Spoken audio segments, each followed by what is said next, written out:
Permaculture में हमें अलग अलग काम करने होते हैं जिनमें एक काम से अलग अलग फायदे होते हैं। जैसे ये लेमन ग्रास है। लेमन ग्रास ऐसा पौधा है जो मच्छरों को दूर रखता है। इससे मज़ेदार चाय भी बनती है। मैं आपको बनाकर पिला सकती हूँ।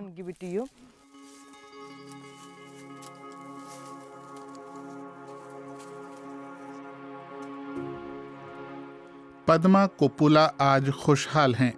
20 साल पहले जब उन्होंने और उनके पति ने तेलंगाना के शुष्क इलाके में ये जमीन खरीदी थी, तब ये सूखी और बंजर थी।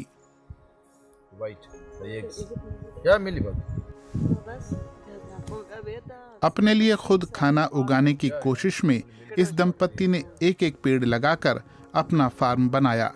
आज अरण्य 11.5 एकड़ में फैला एक ऐसा जंगल है जहां खाने की चीजें उगाई जाती हैं, जिसे बिना किसी कीटनाशक या रासायनिक खाद के पर्माकल्चर के सिद्धांत पर लगाया गया है।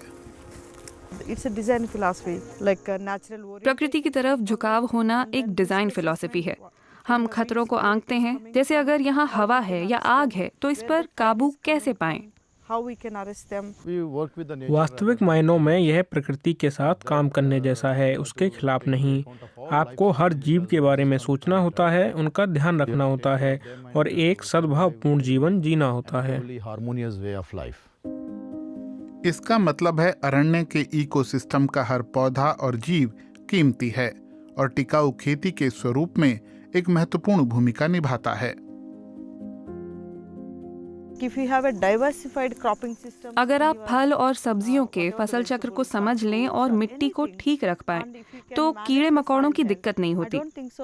हम कोई कीटनाशक इस्तेमाल नहीं करते, सब प्राकृतिक है। जैसे ये गेंदे के फूल, ये कीड़ों से रक्षा करते हैं।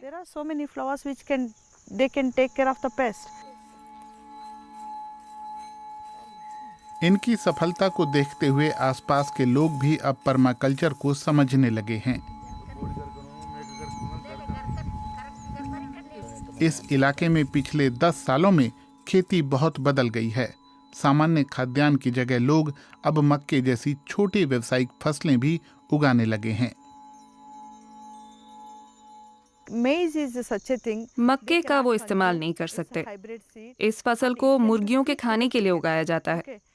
अगर मैं अपने खाने की चिंता छोड़कर मुर्गियों के लिए खाना उगा रही हूँ, तो आप सोच सकते हैं कि किसान किस तरह का फसल चक्र चुन रहे हैं।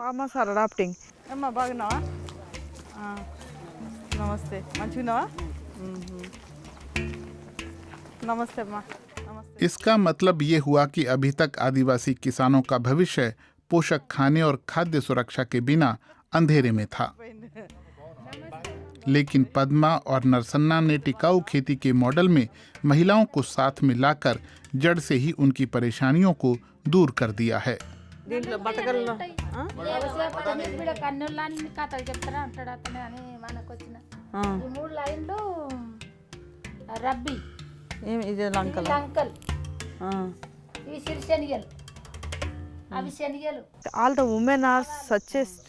महिलाएं इतनी मजबूत होती हैं कि अगर आप एक बार उनको मना लें तो वो पूरे परिवार को मना लेती हैं। महिलाएं खेती में बेहद अहम हैं।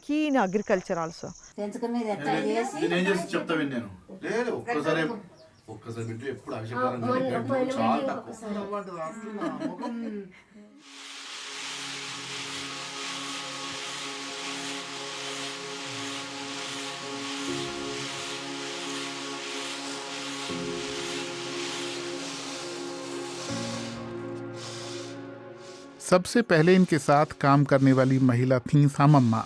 वो मजदूर थीं और अपने बच्चों को एक दिन का खाना भी नहीं खिला सकती थीं। मुझे ऐसा लगता है कि अरण्य वाले दोनों लोग मेरे माता पिता की तरह हैं। वो मुझे गरीबी से बाहर लाए हैं। मुझे अच्छी जिंदगी मिली है। अपने जीवन में उनकी भूमिका को मैं कभी नहीं भूल सकती। वो मेरे लिए शिक्षक भी हैं। मुझे पता है कि मैं अब पूरे जीवन यही काम करूंगी और दूसरों को भी पर्माकल्चर सीखने में मदद करूंगी।